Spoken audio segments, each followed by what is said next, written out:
Reverend Robert Gretz, a graduate of Capital University, was called to serve in Montgomery, Alabama in 1955, just before Martin Luther King Jr. arrived. Gretz was a white pastor for Trinity Lutheran Church's primarily black congregation and was an active participant in the Montgomery bus boycotts. He spoke out in support of the protests and participated in the carpools. Gretz's home was bombed on the night of April 25, 1956, but he remained steadfast until he was called back to Columbus, Ohio in 1958, spending the next 9 years at a local church. A man of faith and justice, Gretz was an agent of change.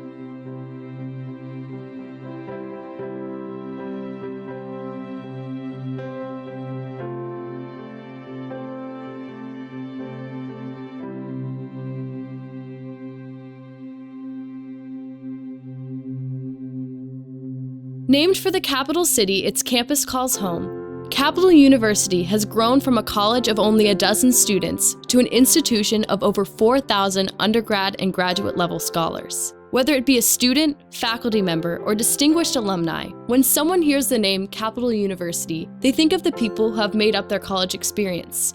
They think of the Cap fam.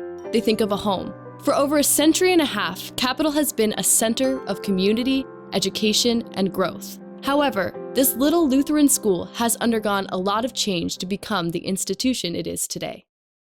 The 60s were quite a era of turmoil, but we didn't have as much of turmoil here on campus, kind of isolated more. I was here in the turbulent 70s, and the whole world was changing around us. Vietnam was going on, women's rights, civil rights. There was so much going on in the world, it was hard to keep up with it. But while other campuses seemed to be in turmoil, Capital almost seemed not completely insulated, but almost removed from what was going on out in the real world. Throughout the majority of the 1960s, Capital was led by President Harold L. Yoakum, a man who had held the office for over 23 years. He was an amazing president. He had a good time and was very good for the university, for promoting it quite a bit. It was even more of a church school at that time, and most of the president and most of the faculty were actually Lutheran. They expected people just to toe the line, and we certainly did that.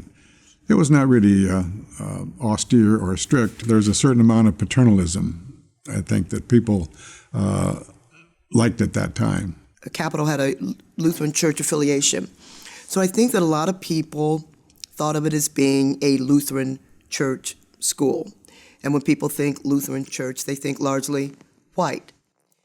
A lot of the students here who came from outside Columbus, from smaller communities, were here as part of their Lutheran church. That was the makeup of the student population here at the time. I don't know what our percentage was then, but I'm going to guess we were probably at least 75% Lutheran back then. When I came, one of the memories that I thought was interesting was that chapel was required. And of course, we all hated it. We all complained that we had to go to chapel. We had chapel for an hour on Monday, Wednesday, and Friday. And students became a little bit rebellious because that was required chapel and attendance was taken every time. So if you weren't there, it was very evident that you were there. If you missed, I want to say 3 or 4 times, you could be put on social probation, which meant you had to be in your dorm room by 7 o'clock in the evening, and you were not allowed to go out. And when we came to chapel, we sat down, blah, blah, blah, blah, talking, and they turned the lights down, and the organ played just a really simple one-note melody for 20 seconds. And in that 20 seconds, I was able to just relax and let go. And much to my dismay, that was a wonderful time. And looking back on it at the time we argued and rebelled just because we were students, okay? And it was a thing to do was to rebel. But you look back on it now, and that was a gathering of the family. 3 times a week, you had the whole gang together. And so for important announcements and stuff and important programs, it really became a very unique and a powerful kind of a thing. Sports have always held a special place in the heart of Capital University, and no sport has been more cherished over the years on campus than the Crusader football team. But back then, the Crusaders were known as the Fighting Lutherans, and they were dominating on the field. In 1965, the football team was doing its best in over 41 years with a 7-1 record. They held second place in the final standings of the conference against teams such as Baldwin-Wallace, Worcester, and Otterbein, which Capital had shared a long-standing rivalry with. This rivalry manifested itself in many shapes and forms, including the infamous Capital Otterbein Oars. On February 14, 1950, at 1:45 a.m., 4 Otterbein students decided to take a late-night joyride by canoe down Alum Creek. Their destination was Capital University, where the 2 schools were to meet for a basketball game that night. The Alum Creek was up, and they decided to come to Capital for some devilment. So they got in a canoe or some boat and came down the river, and they got upset or something and drowned. 3 of the Otterbein students managed to swim to shore when the canoe capsized about a mile south of Westerville. But sophomore Robert Nelson Buck did not know how to swim and drowned in the creek.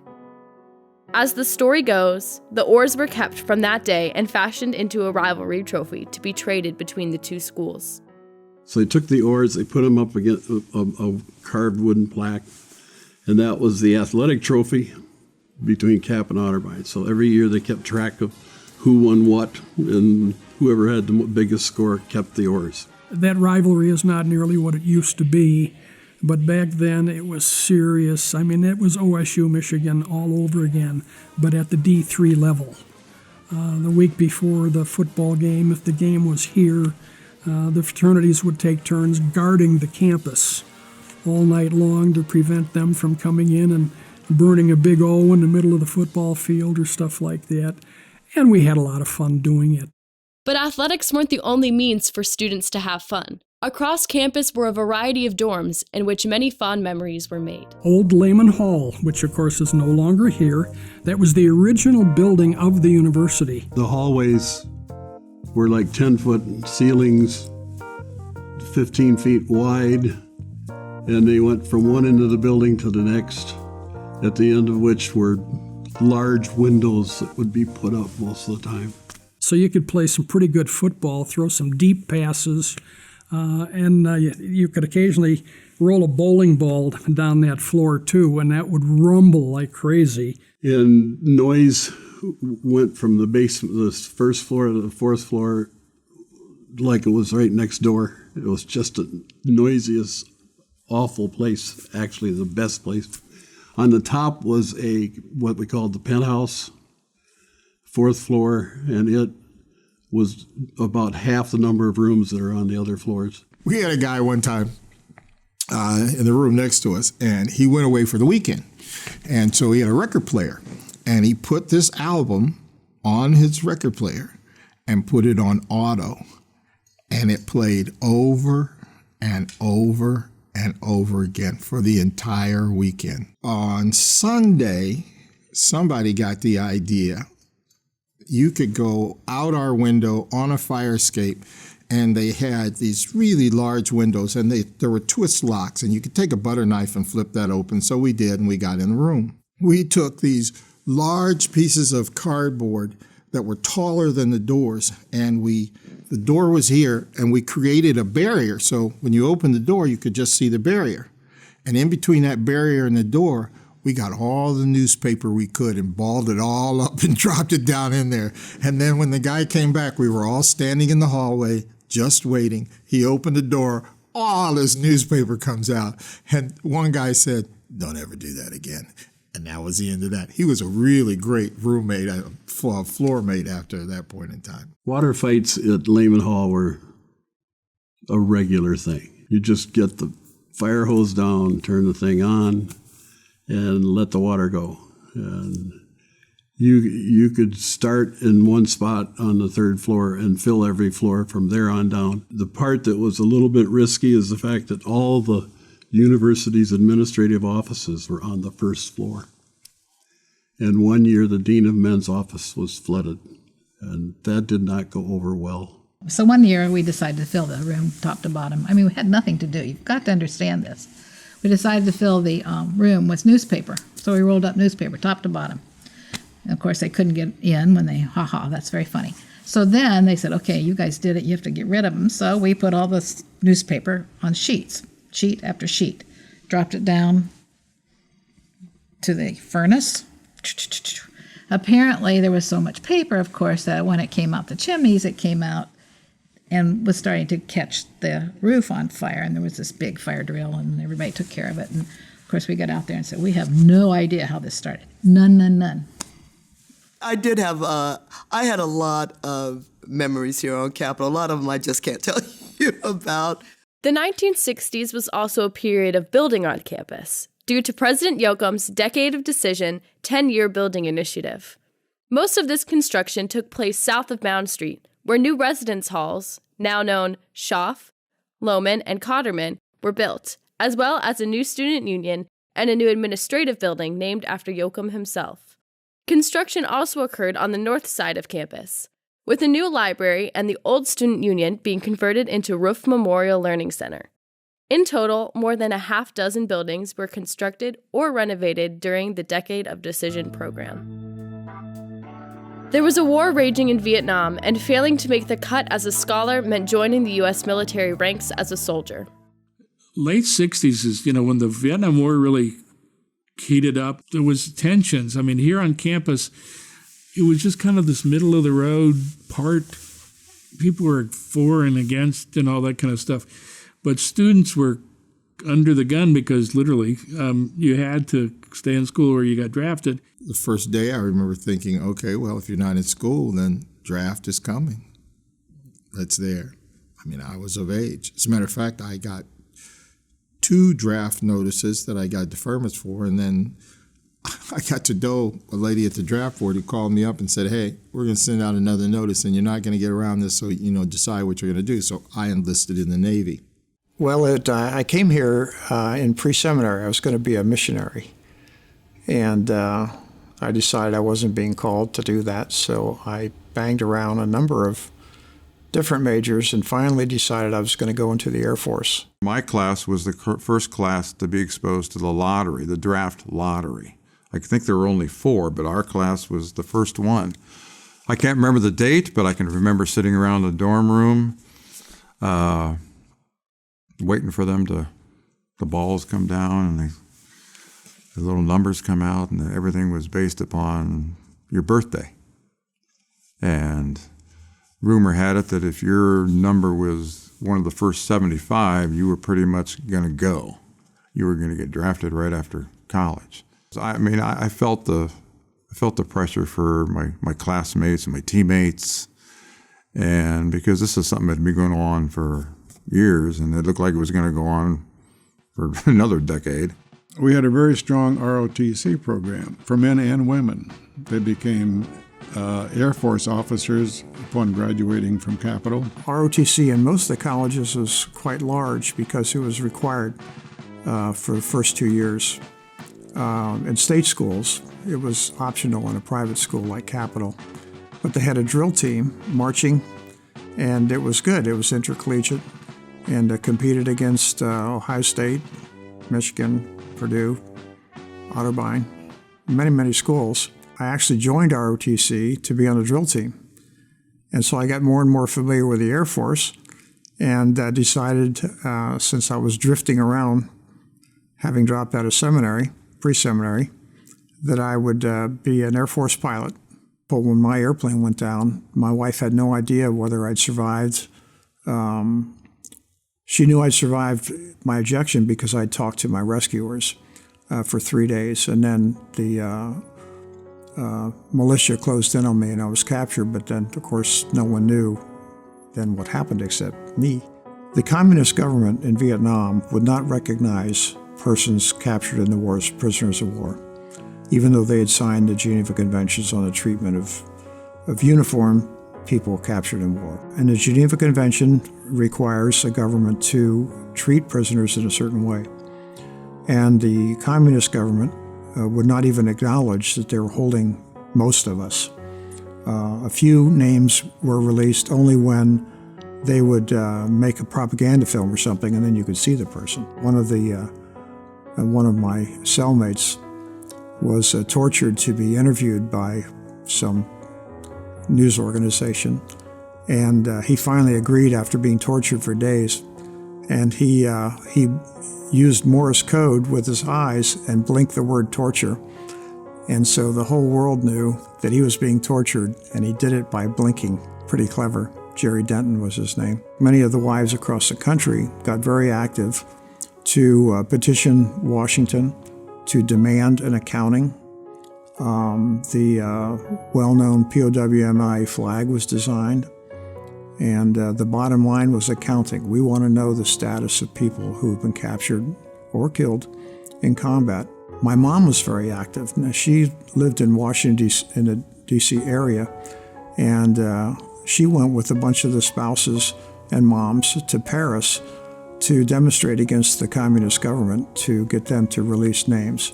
So both my mom and my wife were very active. So I'm really proud of my wife, Chris, for doing that, and all the ladies for their work. I mean, took a lot of courage.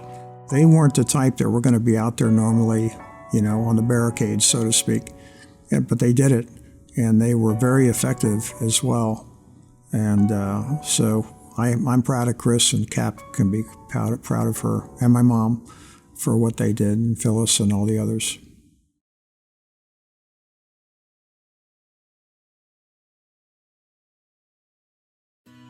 While Vietnam remained on the minds of the men, women's rights, or the lack thereof, continued to cause problems for women on campus. Women were not admitted to Capitol until 1920, when places like Oberlin, Kenyon, of other schools around Ohio were, decades before admitting women. There was a fair amount of opposition by some of the faculty against enrolling women. Looking back on it, it seems so primitive now, but I cannot remember wearing slacks to class. I remember most of the young ladies wore dresses, skirts. That was kind of the norm, to dress in that manner. When I first transferred here, I was in a science course, and there was this older professor who's probably younger than I am now, but he read his syllabus, and there were dress codes. Certain professors, you couldn't wear T-shirts or hats. There's a lot of things you couldn't do back then. And he said to the group, literally said, young ladies will not wear these pantsuits, if you don't even know what that is. So they will wear proper dresses and skirts or not come to my classroom. Men were not allowed in the dorms, probably for very limited hours, it seems like. And then only in the lobby, of course. Didn't have guys on our floors, or there were just certain areas, the lounges or whatever, where you could, and there'd be some necking. On the weekdays, you had to be in the dorm by 10:30, and you had to sign in. And on the weekend, you had one night that you could be out to 11:30 or 11, and then the other night you could be out till midnight. And so if you had a date with two different guys, they knew which one you liked better because they got the 12 o'clock night, so that you had to tip your hand a little bit there. First date was going to be after Christmas break, and we were going to go see a reboot of Gone with the Wind, which was a longer movie. I think it was at least 3 hours long. I had to get special permission to be out later that night because the movie went over the time that we were supposed to be back to the dorm. The car wouldn't start. So I was able to call, tell them I would be late. And so I had to go before the Women's Residence Government, WRG board. And I think I had to be in by 9 o'clock for a couple of weeks. To be a man or male dating someone with these hours, and they have to be in at 11 or 12, and the parking around the front of the dorm is jammed at 5 minutes to whenever that is, and all the windows are steamed up in the cars. It's just amazing. And then we men, we would check in with each other and decide where we were going to go then and have a beer, because that night was only half over, at 11 o'clock, midnight. My senior year, my roommate was president of the Women's Residence Government, and we had a big move to abolish the hours. So that was a great step forward, I guess, for women. Well, women's sports weren't there, so that took care of that. We did a lot. I did some intramurals, but that was all there was. I spoke to the class of 1968 at Alumni Weekend for their 50th reunion. And I wasn't sure about this. And I asked, I said, tell me about the women's sports in your 4 years at Capitol. And they said there were none. There were none at that point. Just some intramural type things. And so when Title IX came into being, that really advanced the women's sports. On the bigger question of gender issues in the university as a whole, Capitol was very slow in hiring women, very slow in having a consistent program of trying to recruit women. Evelyn Barrett was Capitol's Dean of Nursing until 1972. She was also the only female dean at Capitol. In the spring of 1972, Capitol hosted a panel entitled The Legal, Professional, and Political Status of Women. Many topics were discussed, including the quota on women allowed in schools of law and medicine, and the pay gap increasing from 60% to 68%. But the most prominent point was discussed when the floor was open to the audience. Dr. Barrett, who had earlier announced her resignation from Capitol, flatly affirmed that her resignation was due to discrimination against me as the only woman dean and discrimination against women on this campus. Nobody could forget Evelyn Barrett. That kind of a barn burner. No, she was a wonderful dean of nursing. Fantastic. She left the nursing, though not very long after I'd been there. In 1972, the dean of the School of Nursing quit and said, I've been discriminated against here. The rest of the administrators, they don't really treat me well or fairly. And that was kind of a wake-up call to never allow that to happen again. While slow in reforming its ways on gender-based issues, during the 1960s, Capitol became quite progressive in regards to the subject of race. At that time, Capitol was darn near cloistered. It was this Bexley, on the edge of Bexley, but you didn't extend. There was no sense of community or extending outside of that community. It was a very sheltered world. The kinds of diversity that are on campus today were not even imagined.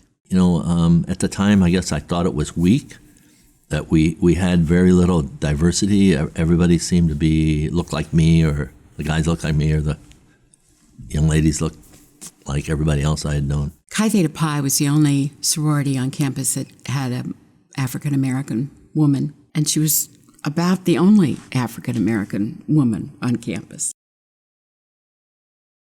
The real push for civil rights and that movement didn't come until a year or two after I graduated. On the track team that year, we had a meet, and on the way home, we had been given $1 to stop, and when we stopped to get something to eat. And we were all seated in there with this one black fellow. He's a fine man, big man. And they wouldn't serve him. They kicked him out. And what I regret is I didn't go out with him. I still feel bad about that. I was one of maybe 3 African Americans in a classroom full of white students who were from small towns that had little or no colored populations, and it was hard for me coming from the inner city to listen to them. I'm a lot more mature now, but I wasn't then, and it was hard to listen to their excuses / explanations of why America was the way America was. There was, in fact, one guy I remember, and had this happened today, perhaps I would have handled it a little differently, but this guy and I struck up a friendship. Nice guy. We were together, and he said, "Hey, I want to ask you a question." He said, "You know, I have never, before you, I never spoke with a live black person before." And I thought, so does he talk to dead people? I mean, like, what is the deal here, He said, no. He said, but I've never, had, personal contact. And he said, and my parents always told me that black people had tails. Do you have a tail? Even as I sit here, I think, at the time, I was stunned. I'd had racial epithets thrown at me, and discrimination was a part of any African American's life that lived in America. So that wasn't strict. But that particular one, I remember thinking this was really hurtful, and that what was being attacked is my very humanity. He wasn't mean. He was curious. It wasn't his fault. But it was indicative, I think, of the student body as a whole. Very sheltered, narrow thinking, small, no, as I said, sense of larger community that was there. We had an occasional black student at Capitol over the years, so we had one black student maybe now and then. But the church wanted and put the pressure on in the year before I got there at all. I didn't even know that was happening. But they wanted to see black students, and there were pastors in urban environments, of course, in Ohio and Pennsylvania, Michigan. They served city congregations, and they had blacks in it. They wanted blacks students at Capitol, and they furnished scholarships and made it possible. The lack of African American students on campus had not gone unnoticed by the St. Philip Lutheran Church in Columbus, Ohio, where Reverend Robert Gretz served from 1958 to 1967. Gretz found his passion for social justice during his undergraduate years at Capitol. While taking a sociology course as a third year, Gretz became aware of the complete and utter discrimination that African Americans faced at the time within higher education. Shocked by this revelation, Gretz dedicated his life to ministry and serving others. While at Capitol, he organized a race relations club, joined the National Association of the Advancement of Colored People, and met his wife, Jeannie. Well, his dad and my parents had two first things that you're supposed to remember. One is to be fair, one was to be kind.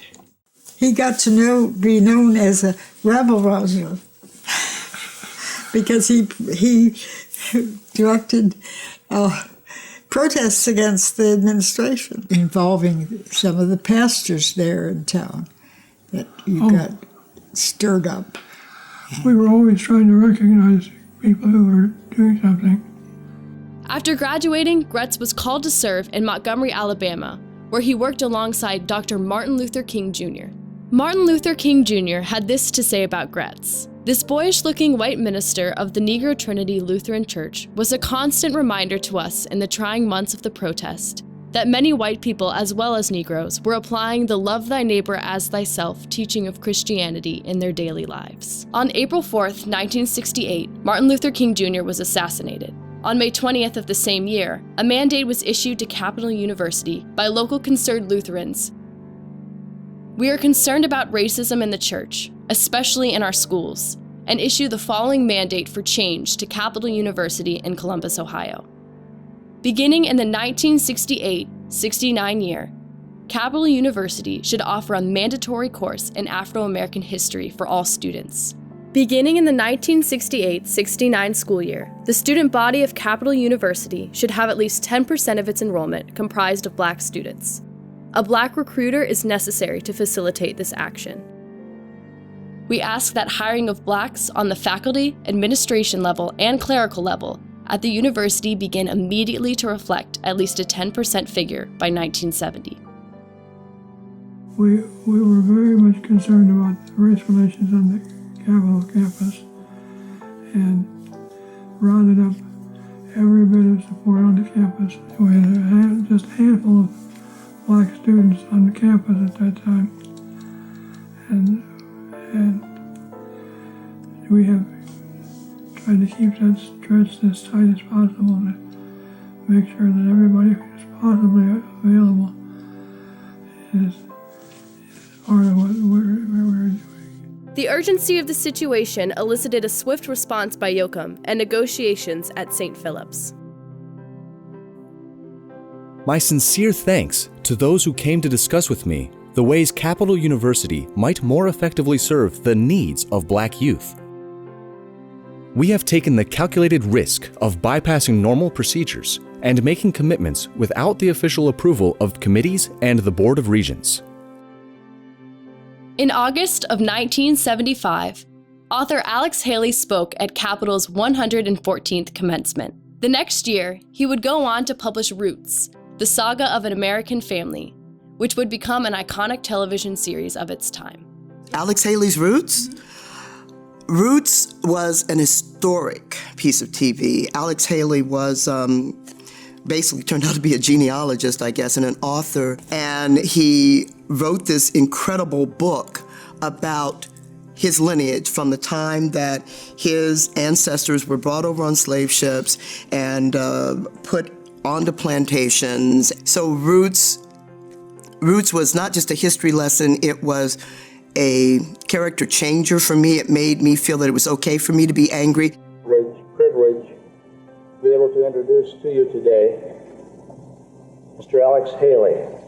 I happened to glimpse a man about my height, about my size, crew cut, blue-eyed, and before I knew his voice was not his normal speaking voice. He was emotional, very emotional. This was my now very, very dear friend, Provost Weiser, and it turned out his family, he knew genealogically his family extremely well.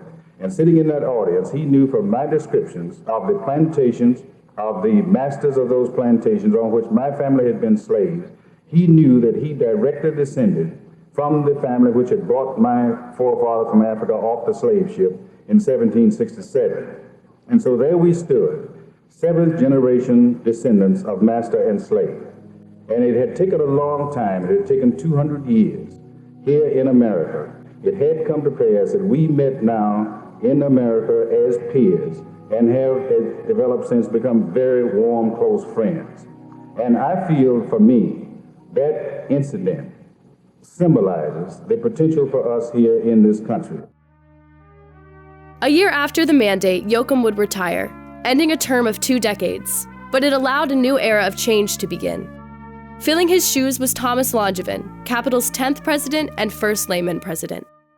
Dr. Langevin came to Capitol in 1969 in the midst of all the national turmoil that was going on.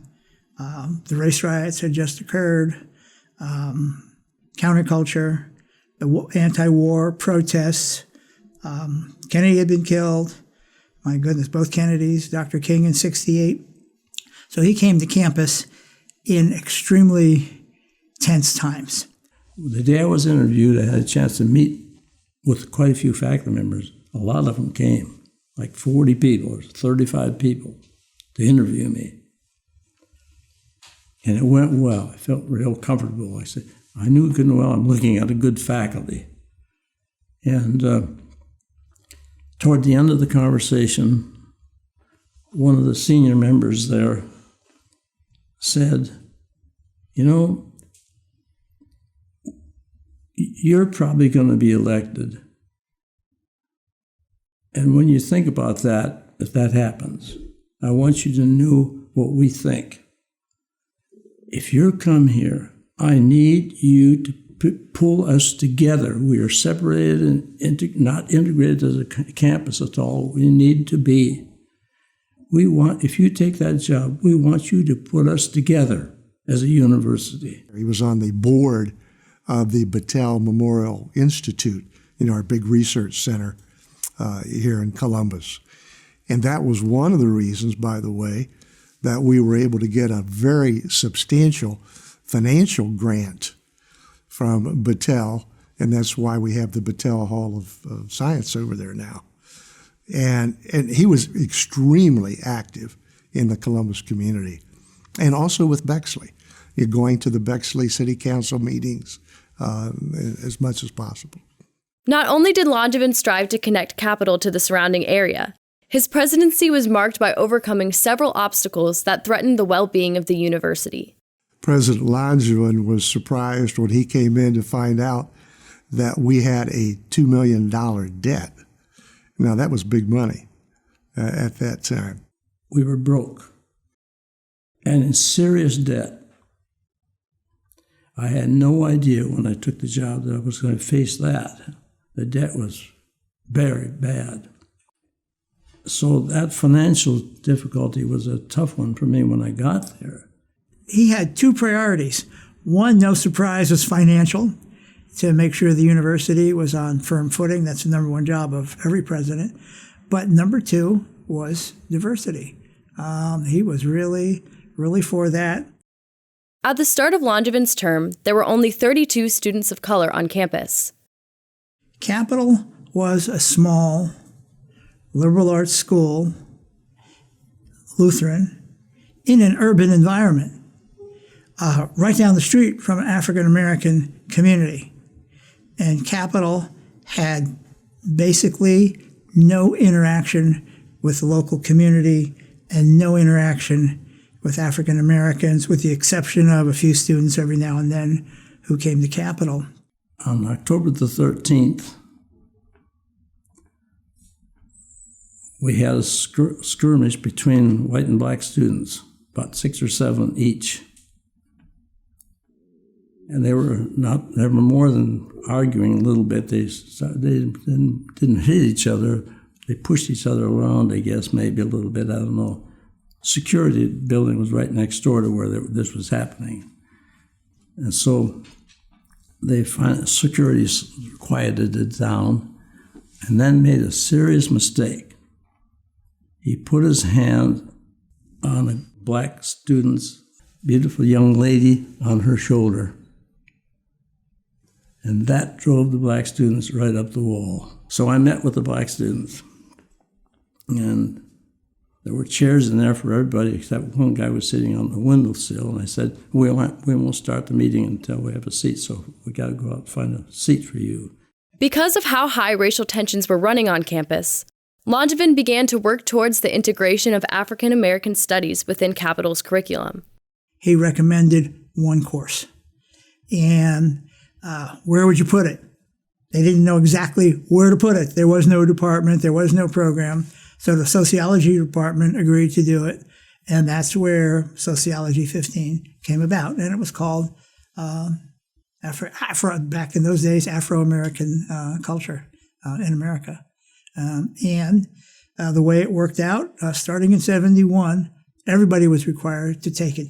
That was a little bit of a skirmish because some people didn't think you should have a course for black studies or MEs or put them in the regular curriculum and don't have special courses. We had to go through that. The fact that cultural pluralism survived assaults by various faculty and various departments over all the years. The pushbacks were rarely of a racial nature. People in academia are too polite to use that kind of language. It was more curricular. There were specific programs that thought, okay, we have X amount of hours for core curriculum. How should we spend those? Should it be on this area, that area? Maybe diversity is not an area that should be there. Maybe it's not as important as other things. But nevertheless, there was always enough faculty and enough politics, to be honest with you, that when it came right down to it, the faculty voted support. Because this is Capital. This is Capital's mission. Not only did race relations improve under Langevin's reign, students of all walks of life were able to come together under the mantra of Purple Power, which also came into being during Langevin's time. Purple Power was a wonderful thing. We loved it. It happened in the Student Affairs Office. It really was a substantive contribution to integration. And students motivated themselves with the need to broadcast that. Both white and black students loved Purple Power. It's self-meaningful. It really was. Somehow it crossed the bridge between white and black power and became Purple Power. By the end of the tumultuous 60s, Capitol was a very different institution than what it had been at the beginning of the decade. We were in that era of change. So we got rid of the hours for women, but that didn't happen until my senior year. It took us a long time. Mandatory chapel was out. I think mandatory chapel was out because they couldn't fit us all in Mays Hall. But that's what started it. The idea of change was there. I think the idea of you're not telling us what to do was there. So we kind of lived that, not in an affronting or confronting way. Probably in the late 60s, early 70s, as so many things changed. Nationally, culturally, morally. There were less Lutherans. I think there were less Lutherans available for those positions, and more non-Lutherans who were applying for the positions as well. And obviously, the most important thing is their skill and their expertise. I don't want a math teacher who's not very good teaching math, but who happens to be a good Lutheran. I want a good teacher of math, and if they happen to be Lutheran, that's great. So by the time I came back in 77, I think we were down to maybe 20% Lutheran. You now are moving from the Capitol Crusaders to something else. Well, we were here when we were the Fighting Lutherans, and we chose the Crusaders. It was one of 3 things to vote on at that time. Now I understand why it needs to be changed. It sounded terrible to be Lutherans who were fighting. That's right. So because most Lutherans were. Yeah, so they decided that wasn't a good idea. So we better come up with something else that we could, put on uniforms and have a mascot. That was the other thing. How do you have a mascot for a Fighting Lutheran? Despite the many changes that occurred over the course of the decade, students still managed to make the most out of their time at Capitol. Other women who lived on the floor can remember when I would spot my husband who was in seminary. I met my wife here. Actually, I didn't meet her here. We started dating here. We both came from the Virginia area. We've been married now 53 years, and that's not uncommon. A number of my classmates that we still associate with met their wives here, and they're still married to them. I saw her first at a maskers meeting. So I was giving the program, and he was in the back. And then he came up and said something. It's okay. Hello. That was it. May Day meant a special thing to me because I met my wife here. She was a year behind me, and her senior year, she made the May Day court. So that meant I did too. Be it the place where someone found their future spouse, the place where lifelong friends were made, or the place where someone discovered their true calling in life. Overall, Capitol has and always will be the place where people can come and connect. One of the things that is, and I think is still true today, is that when you're on campus, you say hi to everybody. And it is the Cap family, and we didn't have the term Cap fam, but that was true. And that term came from reality. It was not something that a PR person made up. That was the way Capitol had always been. This became family for me long before the term Cap family became really a motto and a logo and a way of life. But it really was that way for me. All 4 years, just had a fantastic time. The people I met, the people I studied under, the good times I had, and honestly, I wouldn't trade it for anything. And I met so many good friends that have been lifelong friends here, and that's part of being the Cap family. With Capitol, it's changed a lot. Physically, all of a sudden, I don't know where anything is anymore. And I used to be able to walk this campus in the dark, blindfolded. So the campus itself, the physical plant has grown and has changed, but I don't think the spirit has. I think the spirit is still the same. I think that the basis of why people come to Capitol, why they stay here, why they send their kids here, why they want to work here, why they want to teach here, all that is still very much the same, and I'm grateful for that. On those rare occasions when I do come back here to visit, it's almost like I never left. I still feel very comfortable, even though this building didn't exist. This was Lloyd Gym when I was here. There are so many different parts to the campus now. But after walking around for a few minutes, I still feel, okay, I'm home. This is still my Capitol. Again, to be a family means to be inclusive, and that allows so many different people now than we had back in 1960 to 64. Like I say, you couldn't turn around without bumping into 3 Lutherans back then. Okay, Capitol's my home. They always talk about the Cap Fam hashtag purple shirt place. But it was the place that allowed me to grow and become an art teacher. So it was just a great chance to get a great education, and I have good memories of these days. It was a learning experience. It was a social development. It was personal maturity development, which I think is pretty typical of college kids. It was a great experience, and to me, it was all about the relationship with the students, and I think that's what has made Capitol so strong over the years. Has been that same feeling that's gone down from year to year to year to year. The Cap family, which is discussed so much today, was very much alive back then. And I felt kind of like I moved from my home in Napoleon, Ohio, up here to join the Cap family. So it was very much of a family environment. Capitol made me feel like somebody. I felt like not a big fish in a little pond, because nobody really knew who I was, but I felt like an individual. Every professor here and everybody in the administration building, they all knew my story, and they all made me feel like, you know what, Angela, you can do this, and we're going to help you do this. So I felt like I had a village behind me when I was here.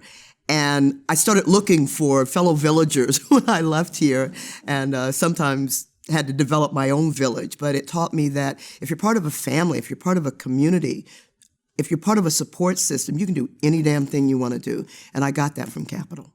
I just hope that Cap today can continue to have that same kind of tradition, heritage. It's a rich one indeed.